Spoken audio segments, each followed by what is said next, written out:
அருமை நண்பர்களே, வணக்கம். ஜில்லுன்னு இந்த காலை நேரத்தில் உங்களை சந்திப்பதில் மகிழ்ச்சி அடைகிறேன். கடந்த ஒரு வார காலமாக தமிழகம் ஒரு சரியான ஒரு சிறப்பான மழையை சந்தித்து வருகிறது. குறிப்பாக தலைநகர் சென்னையில் மிக அதிக கனமழை பெய்திருப்பதாக ஊடகங்கள் நமக்கு தெரிவிக்கின்றன. சமூக வலைதளங்களும் ஆங்காங்கே பெய்து வரும் கனமழையவும் அதனால் ஏற்படும் விளைவுகளையும் நாம் இன்று பார்த்து கொண்டிருக்கிறோம். சமூக வலைதளங்களும் நமக்கு சொல்லிக் கொண்டிருக்கின்றன. அன்பிற்குரிய நண்பர்களே, இந்த சூழலில் மழை என்பது மகிழ்ச்சிக்குரிய விஷயம்தானே? அப்படித்தானே நீங்கள் நினைக்கிறீர்கள்? கண்டிப்பாக. அதனால் தானே இளங்கோவடிகள் மாமழை போற்றுதும் மாமழை போற்றுதும் என்று சொன்னான். அதனால் தானே வள்ளுவன் கூட மழை பெய்யாவிட்டால் இந்த உலகத்தில் பசி நின்று வருத்தும் என்று சொன்னான். ஆகவே மழை என்பது ஒரு மகிழ்ச்சியான விஷயம். அதை நாம் ரொம்ப சந்தோஷமாக வரவேற்கணும். அதே சமயத்தில் இந்த சூழலில் மழை பெய்யும் போது நாம் கண்டிப்பாக பாதுகாப்பாக நம்முடைய உடைமைகளை உயிரினை பாதுகாத்து கொள்ள வேண்டிய ஒரு அவசியமான நிலையில் இருந்து கொண்டிருக்கிறோம். அது குறித்து ஒரு சின்ன விழிப்புணர்வுக்காகத்தான் இந்த காணொலியை நான் உங்களுக்கு சமர்ப்பணம் செய்கிறேன். அருமை நண்பர்களே, தொடர்ந்து பெய்து வரும் மழை, ஆங்காங்கே நீர்நிலைகள் எல்லாம் நிரம்பி இருக்கின்றன. குளங்கள், ஏரிகள், ஆறுகள் ஆகியவை நிறைய தண்ணீர் சென்று கொண்டிருக்கிறது.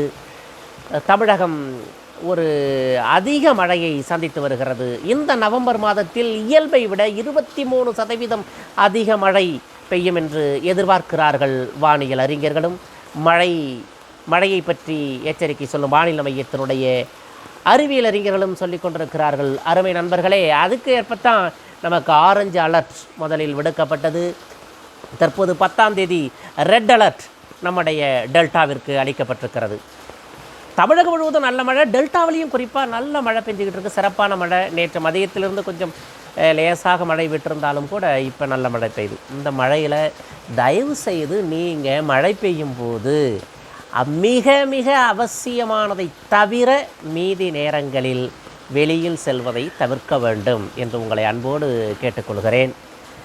காரணம், மழையால் பார்த்திங்கன்னா நிறைய எதிர்பார்க்காத விளைவுகள்லாம் ஏற்படும். ஆங்காங்கே பள்ளம் தோண்டப்பட்டிருக்கிறது, குழிகள் இருக்கிறது. ஒரே அதிகமான தண்ணீர் தேங்கி இருக்கிற நேரத்தில் எது குழி எது பள்ளம் அப்படின்னு நமக்கு தெரியாது.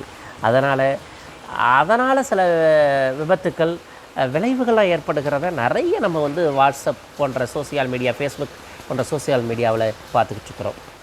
உங்கள் அன்பு குழந்தைகளை மிகவும் பாதுகாப்பாக இதில் நீங்கள் மிக பாதுகாப்பாக நம்ம வைத்து கொள்ளணும். குறிப்பாக நம்முடைய வீடுகளில் சுவர்கள்லாம் ஈரமாக இருக்கும். ஒயரிங் பழைய ஒயரிங்காக இருக்கும், புது ஒயரிங்காக இருக்கலாம். அதை பற்றி பிரச்சனை இல்லை. நம்மையும் அறியாமல் ஏதேனும் நீர்க்கசிவு சுவற்றில் இருக்கலாம். தயவுசெய்து மின் சுவிட்சுகளை கைகளால் தொடாமல் இருக்கிறது ரொம்ப நல்லது. ஏதேனும் ஒரு பிளாஸ்டிக் போன்ற பொருட்களை வைத்துக்கொண்டு மின் சுவிட்சுகளை ஆன் ஆஃப் செய்யுங்க. குழந்தைகளை எக்காரணம் கொண்டும் சுவிட்சுகளை தொடுவதற்கு அனுமதிக்காதீர்கள். அதை கண்டிப்பாக சொல்லிவிடுங்க.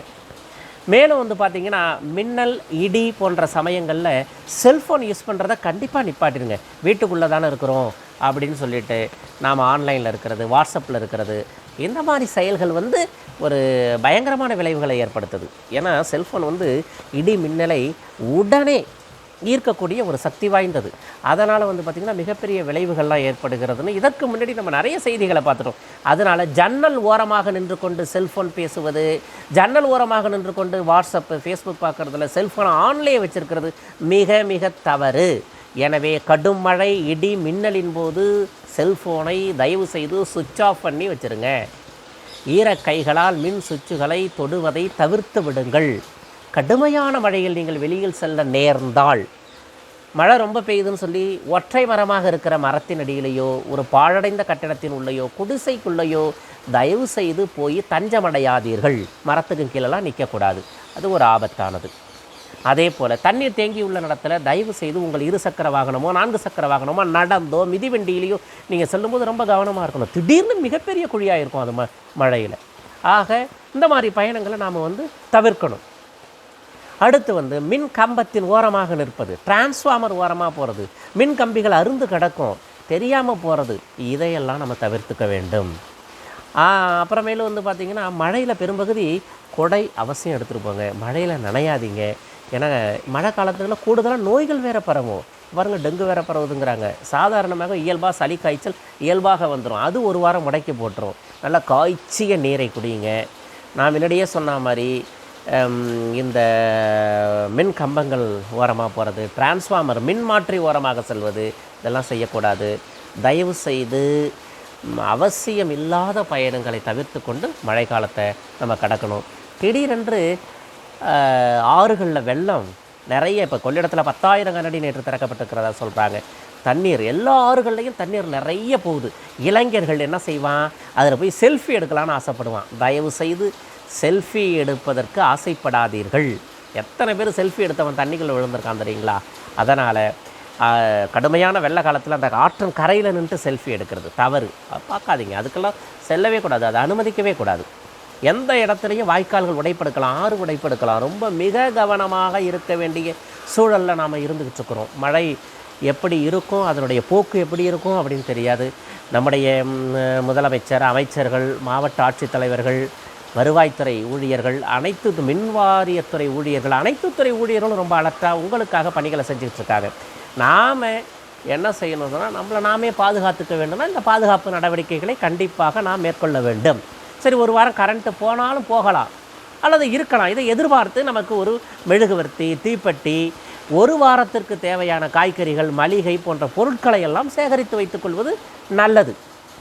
வெளியில் செல்லும்போது தண்ணியில் நீங்கள் நடந்து போவீங்க, அதில் பல கழிவுநீர் கழிந்திருக்கும், அது கால்கள் மூலமாக உடம்பை பாதிக்கும். அதனால் வீட்டுக்கு வரீங்களா, நன்கு சுடு தண்ணீரில் உப்பை போட்டு காலை கழுவிட்டு அப்புறம் நீங்கள் உள்ளே போடுங்க. சோப்பு போட்டு கை கால் முகத்தை நல்லா கழுவிங்க. ஏற்கனவே கொரோனா தொற்றுலேருந்து இப்போ தான் நம்ம கொஞ்சம் மீண்டு வெளியில் வந்துக்கிட்டு இருக்கோம். இந்த நேரத்தில் மழைங்கிறது இயல்பு தானே, அதை நம்ம வரவேற்கணும். மழையை குறை சொல்லக்கூடாது. மழை செல்லும் இடங்களிலெல்லாம் நம்ம கட்டடம் கட்டிட்டோம், ஆக்கிரமிப்பு பண்ணிட்டோம், அது இடம் தேடி அலைகிறது. அதனால் நடு ரோட்டுக்கு வந்துருச்சு. அது இருக்கிற இடத்துல மனிதன் வீடு கட்டிட்டான். அப்போ என்ன பண்ணும் மழை? ஆக நம்ம மனித உயிர்கள் வாழ்வதற்கு ஏற்ற மழையை வரவேற்க வேண்டும். அதே சமயத்தில் பாதுகாப்பாக இருக்க வேண்டும், மிக மிக எச்சரிக்கையாக இருக்க வேண்டும் என்று இந்த மழை காலத்தில் ஒரு விழிப்புணர்வு பதிவாகத்தான் இதை நாம் செஞ்சுருக்கிறோம். ரொம்ப மிக சிறப்பாக நீங்கள் இந்த மழை காலத்தை கடக்க வேண்டும், அதற்கு இறைவனும் துணை இருப்பான் என்று சொல்லிக்கொண்டு, அருமை நண்பர்களே, மழைக்காலத்தில் மிகுந்த எச்சரிக்கையுடனும் பாதுகாப்புடனும் இருக்க வேண்டுமாய் அன்போடு கேட்டுக்கொள்கிறேன். நன்றி, வணக்கம்.